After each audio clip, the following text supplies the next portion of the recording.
Eu fico me perguntando como dois experientes políticos como Lula e Geraldo Alckmin, que já foram adversários em eleição presidencial e representam partidos que foram adversários em todas as eleições até agora, né, como se juntaram com tanta possibilidade de desgaste.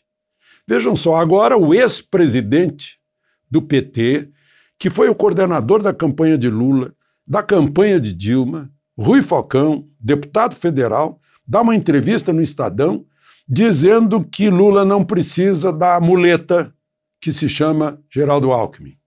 E que Geraldo Alckmin é exatamente o contrário do que o PT fez e pretende fazer.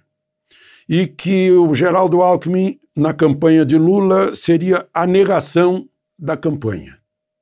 Dilma disse a Lula que Alckmin pode ser o Temer dele. E muita gente no PT continua firme, né, com a ideia de que Alckmin seria o vice de Lula. Aí eu pergunto, né, isso não vai promover um grande desgaste entre os eleitores PT raiz, eleitores de Alckmin raiz, né, entre os partidários, enfim, de um e de outro?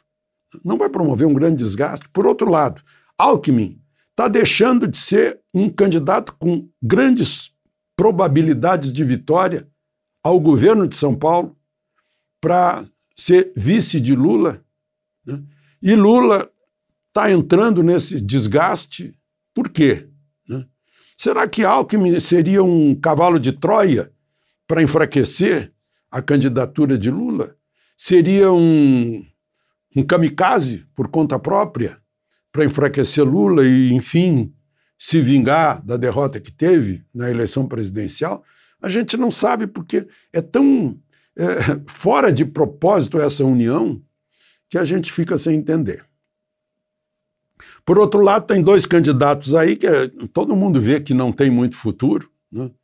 Porque não tem fala para o povo, não tem contato, não tem empatia popular.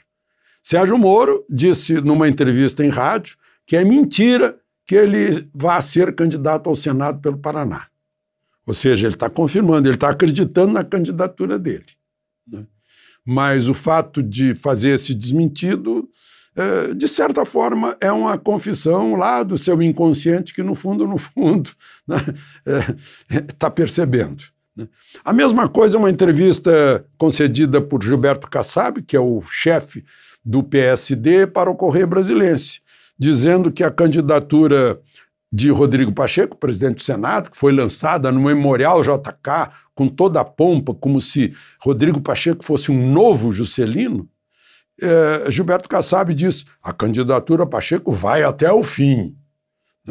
Equivale quase a uma confissão de que, olha, já acabou, né, mas a gente vai continuar nadando, né?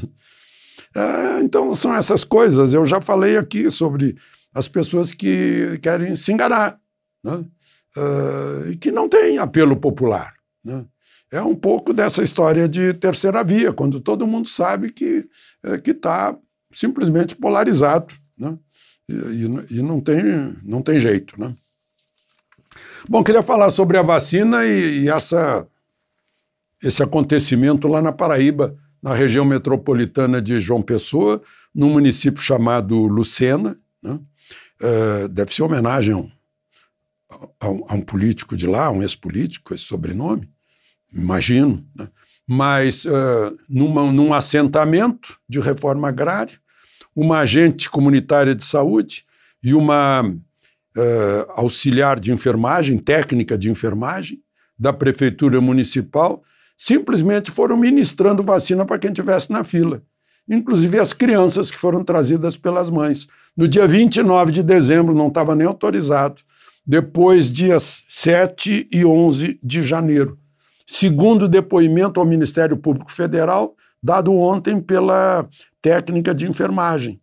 Ela disse que recebeu orientação para dar as vacinas Pfizer que lá estavam, tudo para adulto, né, que estavam vencendo. Então parece que tem vacina vencida e para adulto que foram ministradas em mais de 40 crianças. Isso está sendo investigado. O ministro da Saúde, que é de João Pessoa, ficou preocupado, fez recomendação aos pais, a mesma que a Anvisa faz, né? Que os pais devem ficar atentos a reações adversas, que procurem imediatamente atenção médica se houver reação adversa. Eu acho que os pais deveriam pesquisar na rede social o próprio laboratório produtor da vacina. O que está dizendo laboratório? Os laboratórios não estão escondendo nada. Vá lá, procure tudo que o laboratório está dizendo sobre a vacina que ele produziu. E principalmente sobre as crianças. De Brasília, Alexandre Garcia. Comentário de Alexandre Garcia. Oferecimento Casa do Celular. Celulares, tablets, acessórios e assistência técnica especializada. Rua Gomes de Souza 459, no centro de Balsas. Marfix Ferramentas. Sempre inovando para você. Trabalhamos com correias agrícolas e industriais e silobolsas. Avenida Governador Luiz Rocha Potosí, Balsas. Fone 3541-5961.